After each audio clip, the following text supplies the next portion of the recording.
हम लाचार बानी तोह से फरियाद करिले। हमके नहीं खे पता ई सब भक्त बतावेले कि हम नींद में माई तोह से बात करिले।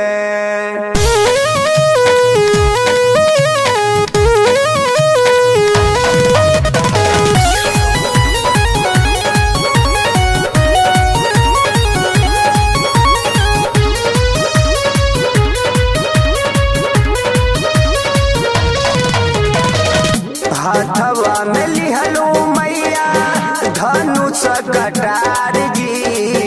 हाथवा में लिहलू मैया धनुष कटार जी। आज बे सुहावन लागे रूपवा तोहार जी। आज बे सुहावन लागे रूपवा तोहार जी।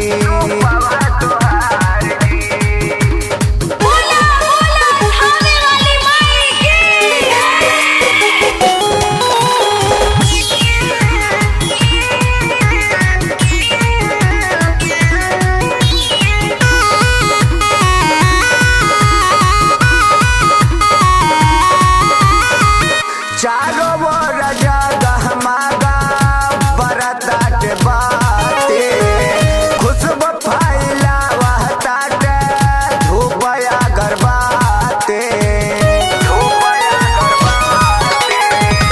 चारों ओर जगमगा बरतात बाटे। खुशबू फैलावताटे धूप अगरबत्ती। भीड़ बड़ी लागल बाटे राउर दरबार जी। भीड़ बड़ी लागल बाटे राउर दरबार जी। आज बे सुहावन लागे रूपवा तोहार जी। आज बे सुहावन लागे रूपवा तोहार जी। रूपवा तोहार जी।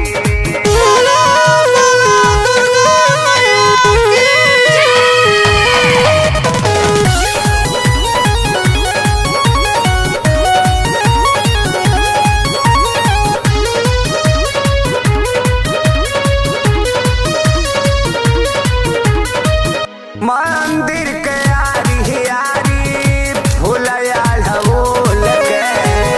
रोज रोज मलिनिया रे चढ़ावे तोहक चून के। मंदिर के आरी आरी फूलया ढोल के। रोज रोज मलिनिया रे चढ़ावे तोहक चून के। करेला पूजा तोहरी सारा संसार जी। करता पूजा तोहरी सारा संसार जी। आज बे सुहावन लागे रूपवा तोहार जी। आज बे सुहावन लागे रूपवा तोहार जी। रूपवा तोहार जी।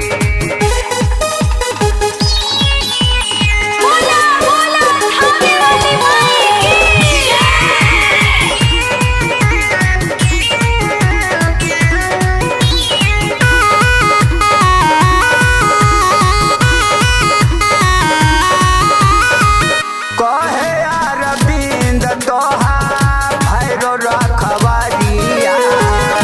शोभा बढ़ावताटे सरक सवारिया। कहे अरविंद तोहार भैरो रखवारिया। शोभा बढ़ावताटे सरक सवारिया। छोट लाल चढ़ावे अइले फूलवा के हार जी। छोट लाल चढ़ावे अइले फूलवा के हार जी। आज बे सुहावन लागे रूपवा तोहार